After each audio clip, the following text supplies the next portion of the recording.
विपक्ष को खत्म करना चाहते हैं और ये सरकार तानाशाही के रास्ते पर जाना चाहती है और ये सरकार ऐसा लोकतंत्र को खत्म करके राजतंत्र पर जाना चाहते हैं। तो आपका तो अधिकार लेना ही चाहते हैं, तो आप अपने अधिकार में जाए और ये लोकतंत्र बचा रहे और आपको ये वोट का अधिकार सत्ता बदलने का बना रहे। और इसलिए मैंने कहा कि जितने यहाँ पर बैठे लोग हैं ये कोई मामूली लोग नहीं हैं,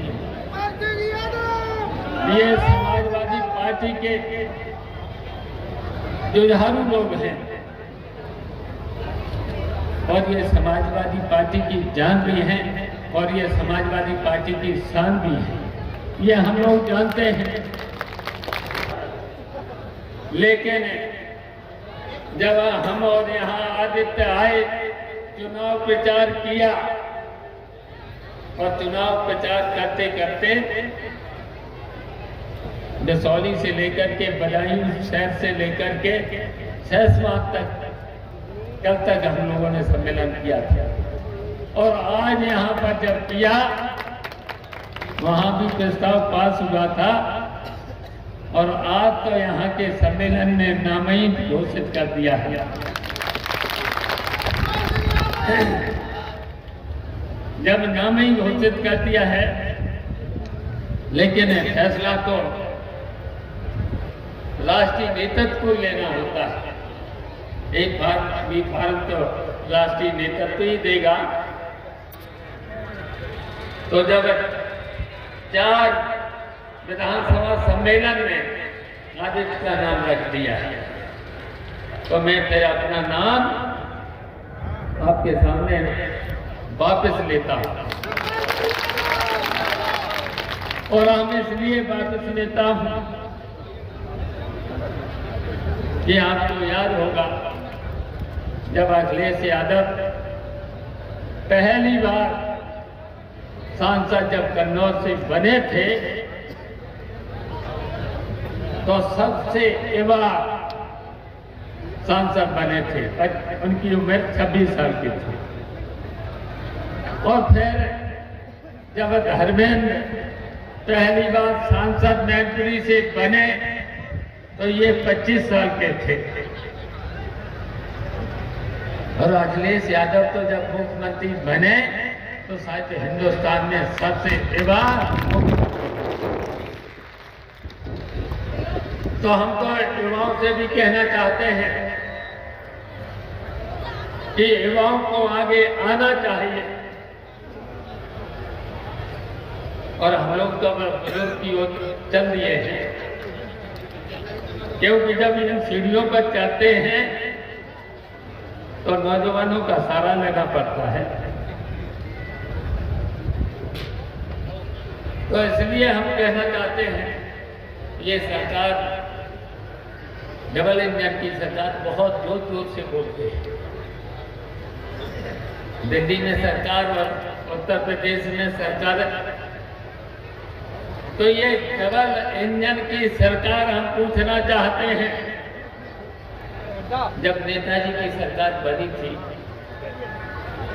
तो नेताजी पहले ही दिन उनकी कलम किसान, गरीब, नौजवानों से लेकर महिलाओं से लेकर के चलती है और सबसे पहले निर्णय लेते हैं किसानों की बात पहले काम होना चाहिए, किसानों और गरीबों के काम पहले होना चाहिए।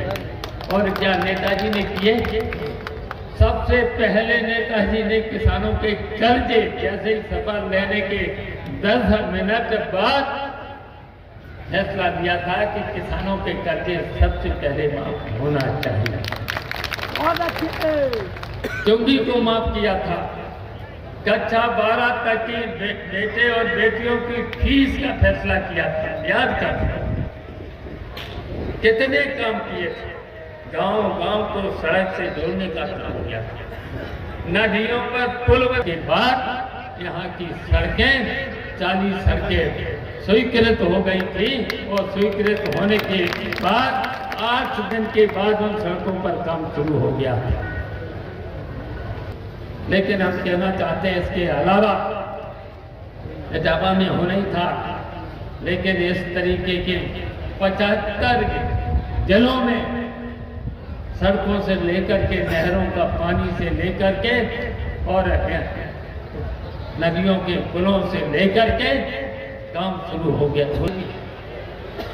और ये काम किसके करते हैं? वोट लेते हैं गरीबों के, किसानों के, मेहनत मजदूरी करने वालों के, सबके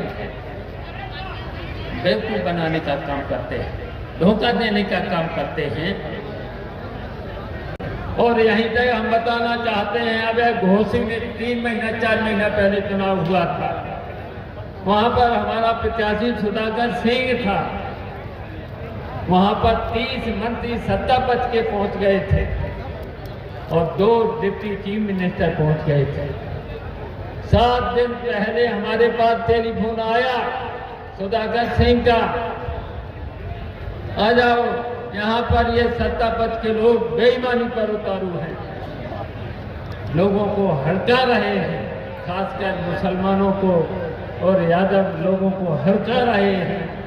हम पहुंच गए, हम अपने साथियों के साथ पहुंच गए और जब हम अपने साथियों के पास पहुंचे तो वहाँ के आसपास के लोग गांव सब जा बैठे, गांव में बैठ गए जाते और उन्होंने बस एक ही का काम किया, घर घर वोट मांग लिया। गली जब यहाँ पर गुन्नौर का विधानसभा के वोट खुले तो 1 लाख की जीत कराना, बताओ 1 लाख की जीत